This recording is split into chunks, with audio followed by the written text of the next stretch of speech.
when we think about funding success at EF, we probably think about three related but slightly different variables. One is, what proportion of our companies successfully raise a seed round?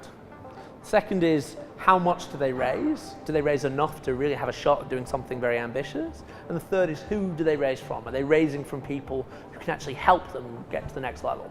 And our track record is really kind of industry leading across all those three. So if you look at our companies that are pitching at Demo Day and ask how many of them raise a significant, so more than a few $100,000 seed round after Demo Day, that number is something around 2/3, which is quite significantly higher than the industry average. So if you look at accelerators as a whole, EF's not an accelerator, but our output looks pretty similar, that number's nearer 50%.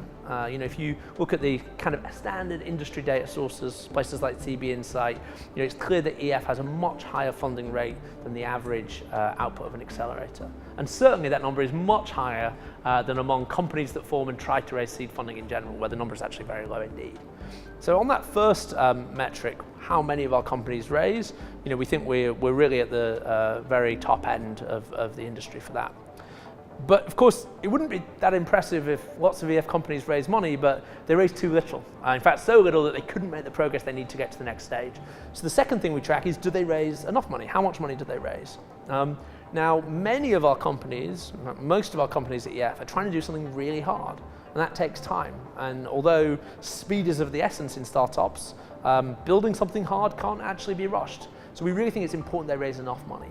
So on average, the mean seed round coming out of EF in our London program is about £1 million. That's the kind of average amount that people raise. Some raise much more, kind of sometimes up to about £3 million, and some raise much less because they don't need to raise as much. And that number, again, if you compare that to sort of seed rounds as a whole in Europe, it's much, much higher than the average. And we think that's very important because we're all about scaling ambition. You can't scale ambition without resources. Well, third, even those first two numbers wouldn't be very impressive if the money was coming from people who had no idea what they were doing. If EF companies were raising money at higher rates and with higher amounts, but it was from random people who were just kind of throwing darts at the wall, then I don't think those numbers would be very impressive. But if you actually look at who our co-investors are, who are the people that are writing those checks into those companies, the answer is they're the very best funds in the region. So some of our closest partners, if you were to look at any list of the top seed funds in Europe, pretty much that would be identical to the list of biggest co-investors in EF companies. And actually that's true in Europe, it's true in Southeast Asia if you look at our Singapore program, and increasingly it's true globally. So we're seeing more and more of the top tier US investors actually coming out of their region to invest in EF companies in both Europe and in Southeast Asia.